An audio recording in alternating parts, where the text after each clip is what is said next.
जय हिंद दोस्तों, आपका स्वागत है ई शिक्षा विद सौरभ यूट्यूब चैनल पर।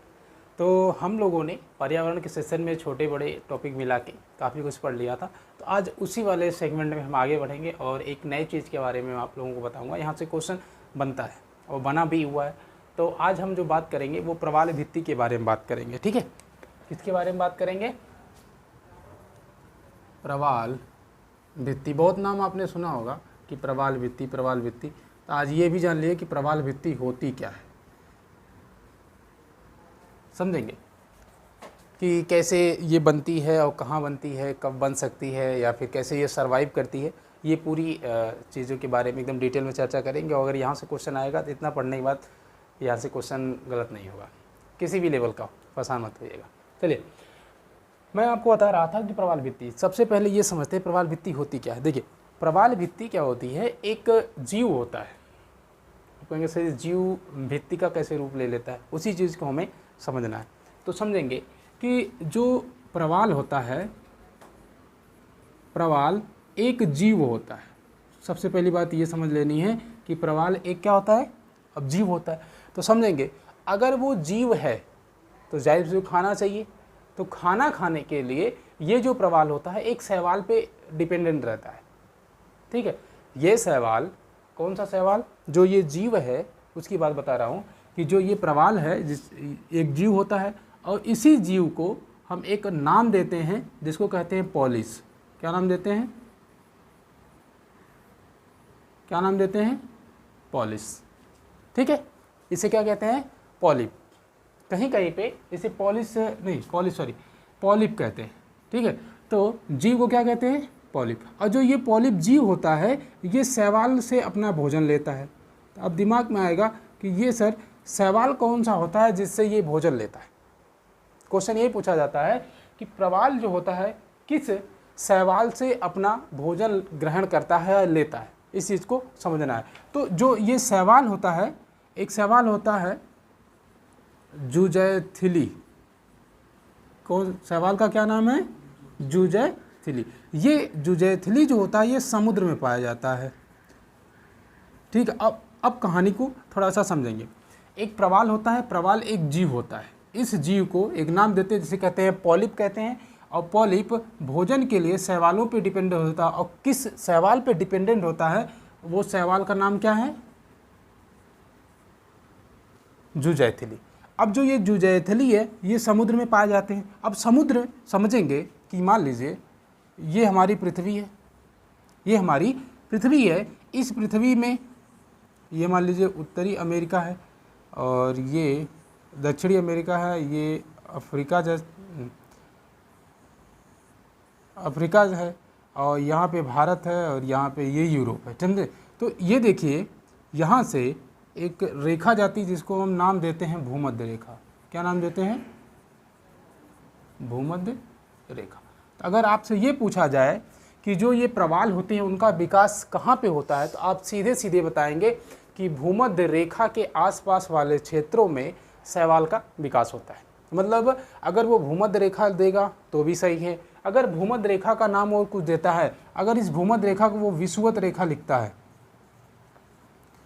विषुवत रेखा लिखता है, तब भी आप डरेंगे नहीं। ठीक है, भूमध्य रेखा का नाम ही विषुवत रेखा है। अगर वो विषुवत रेखा ना लिख के इसे कटिबंध के रूप में दे तो लिखेगा उष्ण कटिबंध, उष्ण कटिबंध। तो जो ये प्रवाल हैं उनका विकास चाहे उष्ण कटिबंध देगा तब भी आप सही करेंगे, उष्ण कटिबंध में। अगर विषुवत रेखा क्षेत्र देगा तब भी, अगर वो भूमध्य रेखा क्षेत्र देगा तब भी। लेकिन याद रखेंगे भूमध्य सागरी देगा तब आप वहाँ नहीं जाएंगे। कि ऐसा ना दिमाग में आ जाए कि सर भूमध्य रेखा दिया है और ऑप्शन में भूमध्य सागरी, तो लो सागर में होता है तो भूमध्य सागरी चाहिए होगा, नहीं, तब गलत हो जाएगा। आपको भूमध्य रेखी वाले क्षेत्र, उष्ण कटिबंधी वाले क्षेत्र पे जाना है। ये तीन ऑप्शन हो गए, इन क्षेत्रों में इस प्रवाल का विकास होता है। ठीक है, अब समझेंगे थोड़ा सा और चीज़ों को समझेंगे। मैंने आपको, जब मैं इसके पीछे आप लोगों को ये बता जैविक घटक पढ़ा रहा था, तब मैंने बताया था कि जो पादप होते हैं, पादप का मतलब जो ये शैवाल है, ये जो शैवाल है ये एक पादप है। अगर इसका मतलब है कि ये शैवाल क्या होगा? स्वपोषी होगा। ये क्या होगा? स्वपोषी होगा। अगर स्वपोषी है तो खाना खुद से बनाता होगा, और कोई भी चीज़ जब खाना खुद से बनाती है तो उसे कहा जाता है कि उसमें क्या होता है, प्रकाश संश्लेषण। क्या होता है, प्रकाश संश्लेषण। इसका मतलब आपको सीधे सीधे समझ में आ जाना चाहिए कि जो ये ज़ूथैथिली शैवाल होता है ये प्रकाश संश्लेषण की मदद से अपना भोजन बना लेता है, और जैसे ही भोजन बन जाता है तो ये जो जीव है, जो ये प्रवाल है, इस ज़ूथैथिली से क्या ले लेता है, भोजन। क्योंकि ये प्रवाल क्या होता है, परपोषी होता है। ये जो शैवाल वो प्रवाल होता है वो परपोषी होता है। परपोषी होने की वजह से अपने खाने के लिए ये शैवाल ज़ूथैथिली पे निर्भर होता है। अगर वो ज़ूथैथिली पे निर्भर है तो अगर ज़ूथैथिली खाना दे रहा उसे तो कहेगा ऐसा भैया ऐसा काम करो, हमसे हम खाना दे देते हैं, आप भी हमें कुछ दे दो। वो बोलेगा ऐसा करो, तुम मेरी खोल पे निवास कर लो। ठीक है, अब थोड़ा सा आइए और इन चीज़ों को समझने की कोशिश करते हैं।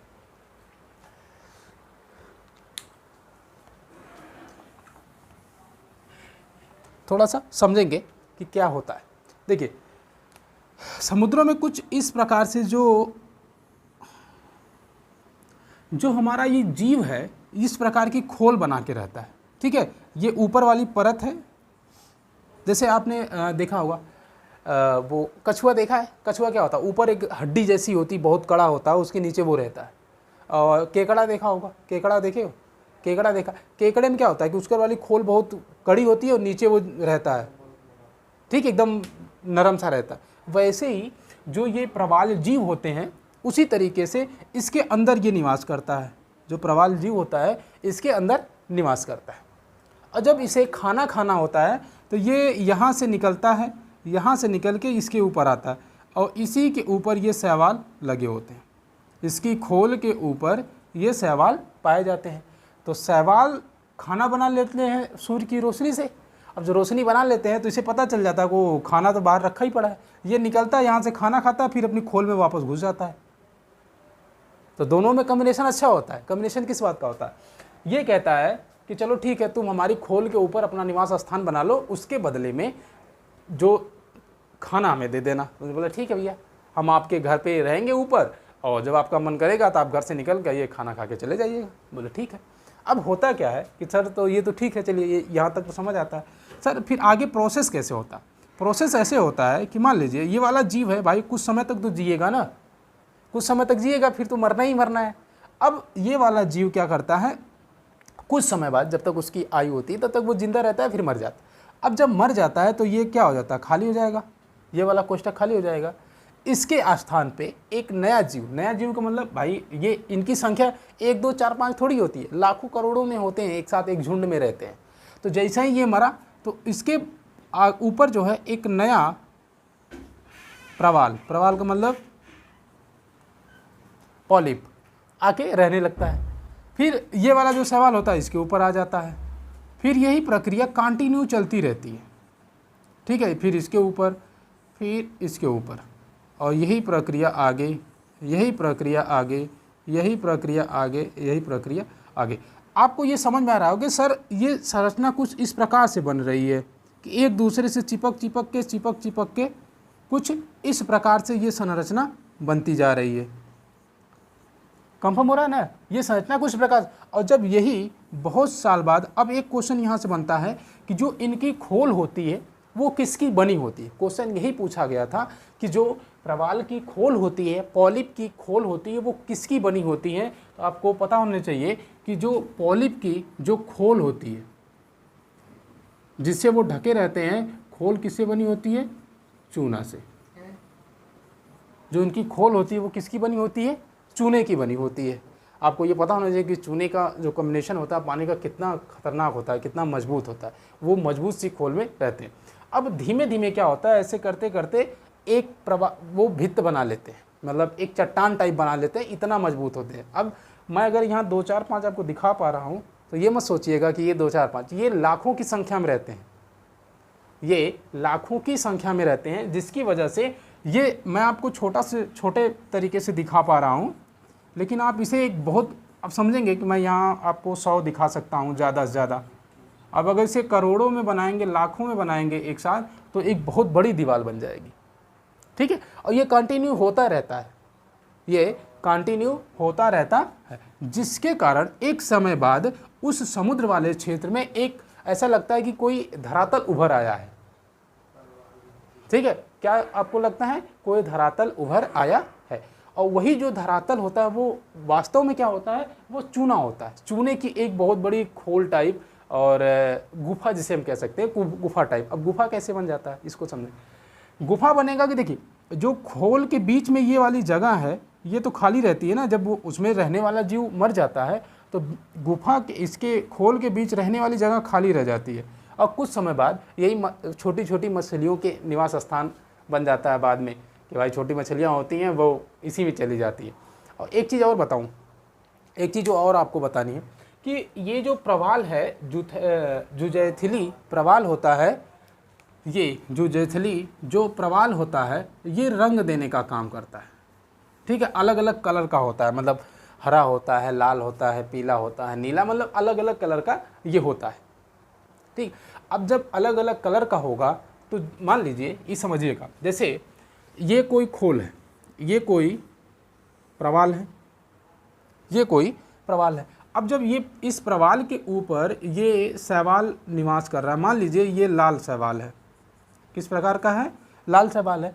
तो इसका मतलब ये हो गया कि ये वाला जो गुफा बनेगी इस जीव के मरने के बाद, ये कैसी बनेगी? ये तो लाल बनेगी। मान लीजिए कोई दूसरा शैवाल है, ठीक है, वो इसके ऊपर लगा हुआ है और इसका रंग नीला है, तो ये वाली खोल कैसी होगी? ये नीली हो जाएगी, ये तो नीली हो जाएगी ना। तो इसका मतलब साफ साफ आपको समझ में आना चाहिए कि जुजैथिली इसे रंग भी देता है और भोजन भी देता है, जिसके कारण कुछ समय बाद, मतलब जब ये प्रक्रिया चलती रहती है तो कुछ समय बाद होता क्या है कि ये समुद्र में, किस वाले क्षेत्र में? विषुवत रेखा, भूमध्य रेखा, उस वाले क्षेत्र में एक दीवार बना लेते हैं। उसी दीवार को हम जो नाम देते हैं, कहते हैं प्रवाल। ये देखिए, ये प्रवाल है, और प्रवाल द्वारा जो भित्त बनाई जाती है, मतलब दीवार बनाई जाती है, और इसी दीवार को नामते हैं प्रवाल भित्ति। प्रवाल भित्ति। बात समझ में आ गई होगी आप लोगों को एकदम आराम से। अब मैं एक बार और बताता हूँ, कुछ चीज़ें और भी बतानी है, अभी इतना जल्दी नहीं ख़त्म होने वाला है। देखिए, मैंने आपको बताया कि एक प्रवाल होता है, प्रवाल एक जीव होता है। पहली चीज़, जो जीव होता है उसे हम पॉलिप कहते हैं, और जो ये पॉलिप होता है ये चूने की खोल में रहता है, एक खोल होती है उसी में ये रहता है। जब रहता है तो इसे भोजन चाहिए होता है, जीव है तो भोजन चाहिए, और किसी को मार को खाने, इसी को सब खाते हैं। अब समझेंगे, जब ये पॉलिप इसके पॉलिप के ऊपर एक शैवाल पाया जाता है, उस शैवाल का नाम है जुजैथिली। जुजैथिली शैवाल प्रकाश संश्लेषण की मदद से भोजन बनाता है, और उसको जब वो भोजन बना लेता है तो उसी को खा के ये जीव जिंदा रहता है। अब जिंदा रहता है तो अगर इन शैवालों का रंग गहराई के आधार पे अलग अलग होता है, कहीं पे हरा होगा, कहीं पे नीला होगा, कहीं पे लाल होगा, कहीं पे पीला, मतलब सतरंगी कलर के होते हैं, अलग अलग कलर के। जिस कलर में ये शैवाल उस पे पाए जाएंगे, वो गुफा जो बनेगी बाद में, जो केव बनेगी, वो कैसी हो जाएगी? उसी कलर की हो जाएगी। कि अगर मान लीजिए वहाँ का जो जुजैथिली लाल है तो वो गुफा पूरी लाल हो जाएगी, क्योंकि उसके ऊपर वही तो बनेंगे। ठीक है। दूसरी चीज़, कुछ समय बाद ये जो इसमें से जो जीव मर जाते हैं तो ये क्या बन जाती है? छोटी छोटी गुफाएं बन जाती हैं, और ये निवास स्थान हो जाता है उन छोटी छोटी मछलियों का। अब मछलियाँ इसमें अंडे देती हैं, जिनके बच्चे इसी में रहते हैं। जैसे मान लीजिए कोई बाहर से बड़ी व्हेल जा रही है, या ऐसी कोई बड़ी मछली जो छोटी मछलियों को खाती है, तो ये छोटे वाले मछलियाँ अपने मतलब इस आवाज़ से ऐसे मूड़ी डाल के निकालते हो, अच्छा बड़ी आई, अंदर हो गए, ओ निकल गई, वो भी नहीं खा पाती क्योंकि अंदर चले जाते हैं। तो एक अच्छा खासा समुद्र में मछलियों के अंडे देने का स्थान भी ये बन जाता है। आराम से मछलियाँ इसमें अंडे दे देती हैं, उनके अंडे और बच्चे भी बचे रह जाते हैं, और यही जब बड़े होती है दूसरे को खाने की कोशिश करते हैं, वो अलग चीज़ है। लेकिन एक अच्छा खासा प्रजनन स्थल बन जाता है मछलियों का, और भी जीव इसमें रहते हैं। अब समझेंगे, मैंने कहा कि जब ये मछलियाँ इसमें रहने लगती हैं तो जो जीव है छोटा छोटा उसको भी खा लेती हैं, क्योंकि वो भी तो जीव इसी खोल में रह रहा है ना, इसी खोल में एक छोटा जीव रह रहा है। अब मान लीजिए इसके बगल वाले में कोई मछली मछली का छोटा बच्चा रह रहा है। अब इसके सामने वाले उसमें वो जीव है, तो इसे भोजन के लिए कहाँ जाएगी, या तो ऊपर से खाए, या तो ये काम करती है बस यही से और सामने वाले से लेके हजम कर जाती है। तो वो जीव होता है वो मछलियों का भोजन बन जाता है और शैवाल जो खुद भोजन लेता है। तो ये एक सीरीज होती है और एक बहुत बड़े स्तर पे होती है। अब समझेंगे कुछ और चीज़ें। क्या ये जो प्रवाल है या ये शैवाल है ये हर जगह विकसित हो सकता है क्या, कि पूरे समुद्र में विकसित हो सकता है? तो नहीं, हर जगह ये विकसित नहीं हो सकता। मैंने आपको बताया है कि इसका विकास उसी स्थान पे होगा जो क्षेत्र उष्णकटिबंधीय क्षेत्र के अंतर्गत आता है। किस क्षेत्र में? उष्णकटिबंधीय क्षेत्र के अंतर्गत आता है, उस क्षेत्र में इसका विकास बहुत अच्छे स्तर पर होता है। अब समझेंगे कैसे। देखिए, इसके लिए कुछ चीज़ें जरूरी होती हैं, जैसे सागरीय जल, जो सागर का जल होता है, सागरी जो जल होता है उसका तापमान कितना होना चाहिए। मतलब किसी भी जीव को रहने का अगर बहुत हाई टेम्परेचर है तभी वो नहीं रह पाएगा, अगर लो टेम्परेचर है तब भी नहीं रह पाएगा। लेकिन अगर हाई टेम्परेचर है तब और लो टेम्परेचर है तब भी दिक्कत होगी। एक संतुलित टेम्परेचर होना चाहिए। तो इसके लिए लगभग 20 से 21 डिग्री सेल्सियस का तापमान होना चाहिए। कहाँ से? 20 डिग्री सेल्सियस से 21 डिग्री सेल्सियस के आसपास का तापमान होना चाहिए। ठीक है, क्लियर? आपको बात में समझ में कि सागरी जल का तापमान उसी स्थान पे इनका विकास होगा। चलिए, अगर सागरी जल की बात हो गई कि 20 से 21 के बीच होना चाहिए, तो क्या मतलब विकास हेतु कितनी गहराई हो जाए, मतलब गहराई तो ये समुद्र में ही पाए जाते हैं, तो विकास के लिए कितनी गहराई होनी चाहिए? तो गहराई के लिए अगर आप समझेंगे तो इनके लिए जो गहराई होती है वो 60 से 70 क्या होती है, 60 से 70 मीटर के आसपास की गहराई होनी चाहिए। 60 से 70 मीटर के आसपास की गहराई में इनका विकास होता है। अगर मान लीजिए कहीं कहीं सागरों में लवणता बहुत अधिक होती है तब भी वहाँ विकास नहीं होगा, और जहाँ पे एकदम और कम हो जाएगी वहाँ भी विकास नहीं होगा। तो लवणता के लिए जिन सागरों में लवणता, अब देखिए लवणता के लिए कितना होना चाहिए, अगर जिन सागरों में 27 से 30% लवणता पाई जाती है वहाँ पे इनका विकास होगा।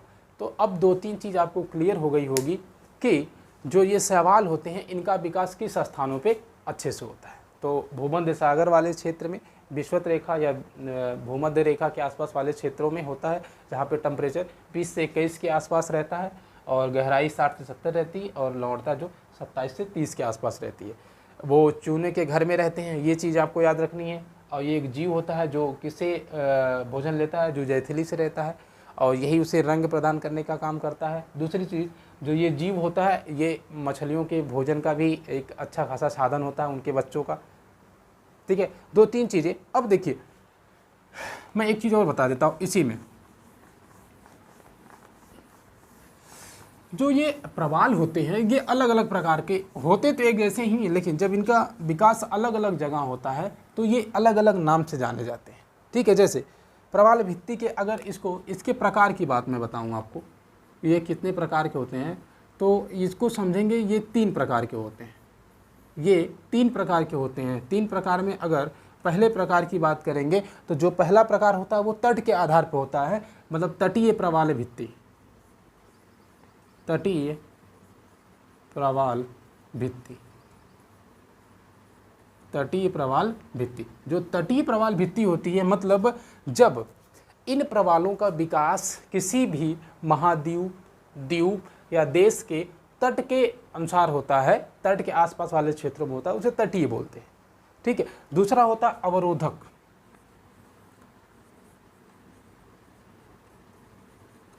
अवरोधक प्रवाल भित्ति। अवरोधक प्रवाल भित्ति का मतलब किसी भी महाद्वीप, द्वीप के आसपास अवरोध उत्पन्न कर दे, चीज़ों को आने जाने ना दे। अगर उस तरीके की प्रवाल भित्ति का निर्माण होता है तो उसे बोलते हैं अवरोधक प्रवाल भित्ति। और जो तीसरी होती है, दूसरी हो गई अवरोधक प्रवाल भित्ति। जो तीसरी होती है उसे बोलते हैं एटॉल प्रवाल भित्ति। क्या बोलते हैं? एटॉल प्रवाल भित्ति। देखिए, अब यहाँ से क्या क्वेश्चन बनेगा मैं अभी बता रहा हूँ आपको। एटॉल जो प्रवाल भित्ति होती है, इसकी विशेषता ये होती है कि जब किसी भी द्वीप या किसी भी स्थान के चारों तरफ जो जैसे होती है ना घोड़े की जो वो पैर होता है कुछ इस प्रकार से होता है, जैसे ऐसे गोले में कुछ इस प्रकार से घोड़े का वो होता है नाल टाइप। तो अगर इस आकार में इस प्रवाल भित्ति का निर्माण होता है तो उसे बोल देते हैं एटाल प्रवाल भित्ति। तो आपको तीनों चीज़ों समझ में आएंगी। प्रवाल भित्ति 3 प्रकार की होती है, उसके आकार के आधार पे हर जगह चूने से ही होता है, हर जगह वही जीव पाए जाते हैं, उसी तरीके की चीज़ें होती हैं। सिर्फ अंतर इस बात का होता है कि इनके बनावट के आधार पे अलग अलग भागों में बांट दिया गया है कि तटीय है, ये अवरोधक है, ये एटॉल है। ठीक है, क्लियर है। अब मैं आपको कुछ एग्जाम्पल बताऊंगा, उन चीज़ों को थोड़ा सा समझेंगे आप। ठीक है, तो मैं आपको ये बता रहा था, एग्जाम्पल की बात कर रहा था, तो एग्जाम्पल समझेंगे। देखिए, जो तटीय प्रवाल भित्ति होती है इसका विकास कहाँ कहाँ अभी देखने को मिलता है। जो अभी का एग्जाम्पल, जैसे मन्नार की खाड़ी आपने सुनी होगी, भारत की है, कच्छ की खाड़ी खुली, मन्नार की खाड़ी, कच्छ की खाड़ी, अंडमान निकोबार के आसपास ये जो क्षेत्र होते हैं। अब मैं लिख देता हूँ। देखिए, अगर हम तटीय प्रवाल भित्ति के एग्जाम्पल की बात करेंगे तो कच्छ की खाड़ी, मन्नार की खाड़ी, ये सब भारत में, और अंडमान निकोबार